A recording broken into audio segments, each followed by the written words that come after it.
Welcome back. This is Erin with Jupiter Rising Tarot and Holistic Coaching. We wanted to get to the next part. We've unboxed our ritual kit. And again, we're using love.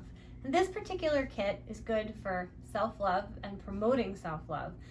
And it's also good for promoting passion, attracting love, and just all around love goodness. So for me, I set up my sacred space ahead of time. I have my sage burning. This cleanses the energy. I highly recommend that you use sage itself, just be careful when burning, or a sage spray, which you can get at your local holistic shop. If you have trouble finding this, just let me know and I can get one for you. Okay, so once I've cleansed the energy around my sacred space and myself, I take my things out of the box. So I have my angel card, which I like to set up in front of my two hearts and my pink sphere, my pink rose quartz sphere. I chose these things on purpose because it's in alignment with love. And what I'm looking for here is say, I want to improve upon self-love. So my intention for this lunar cycle is to promote self-love so that ultimately I can attract love from others, okay? So I have my ritual, I have my grid and my intentional paper. I have my herbal salts, my little spoon, which I'm just gonna stick right in there for now. I have my 2 candles, but I only need 1. And for now, I'm going to stick it in this very safe candle holder that has salt and herbs at the bottom so that no fires can be caught. Remember, above anything else, be safe.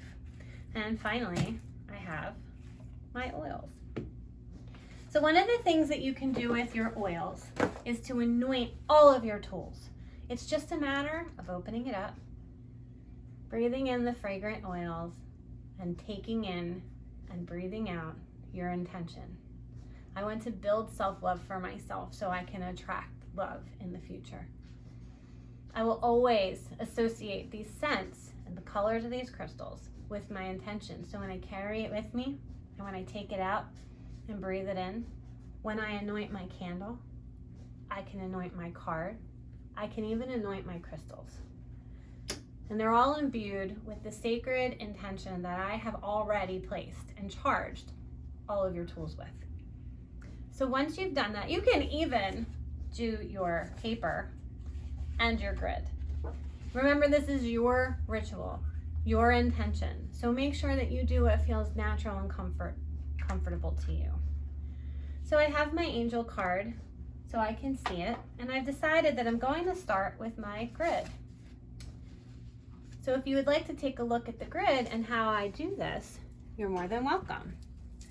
So what I like here is I have my grid and it's ready. Now you have a starter kit, so please feel free to use any and all of the tools you already have or pick some up that you want on your own.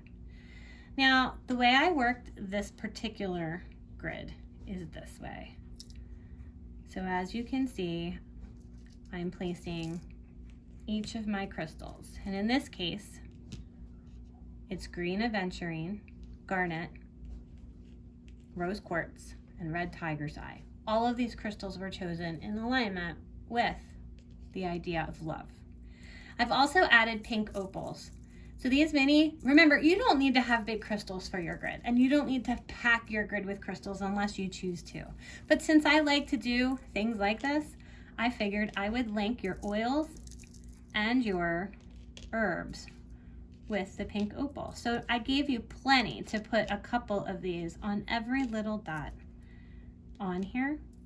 And remember, it doesn't matter how big the crystal or how small the crystal, it's your intention behind it. It's the power of your own energy and the will to work hard to succeed at manifesting that intention, okay? So I can do this, right? So now, once I've done this, I'm gonna take the time, right? Oops, where'd it go? There it goes. I think I got everything, but you can tell where I'm going with this. If you have any extra littles, you can put it in here. And like I said, feel free to add what you want. You might want to take, I already have some herbal salts in here, so I won't open this one, but here I can add herbs, okay, all around. It creates a protective barrier against negative energy, right?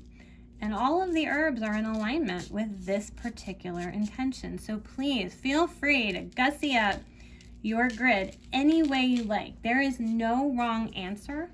You just want to try to make it as complete as possible. And so for today's, little video, I want to make sure that I don't use all my time to do this. So you can make yours as messy or as complicated or as simple as you like. For today, this is my love grid. Before I set the intention and I connect all the crystals, I'm going to use my intentional paper and I'm going to write down my intention. Now, the great thing is you can use the whole thing or you can fold it up and cut it in half. It just depends. It's up to you. Cutting it in half extends the life of your kit. So for my purposes, I would probably just cut it in half and I would write, my intention is to open myself to love, to build self-love so that I can one day achieve true love and passion. And I would write that down, fold it up, and I would stick it under here. And then I take my crystal quartz point. Everyone has one. And what I'm going to do is I'm going to connect each of these crystals with the crystal point. Okay? And as you do this, you're thinking about your intention. You can speak your intention. You can say, I long for love. I long to love myself. I long to attract true love. Okay? And then once you're complete, once you feel good about what you have done, you can put your crystal down. And now the first part of your ritual is complete. Welcome to your crystal grid. Check out the next video for the next step. Thank you so much.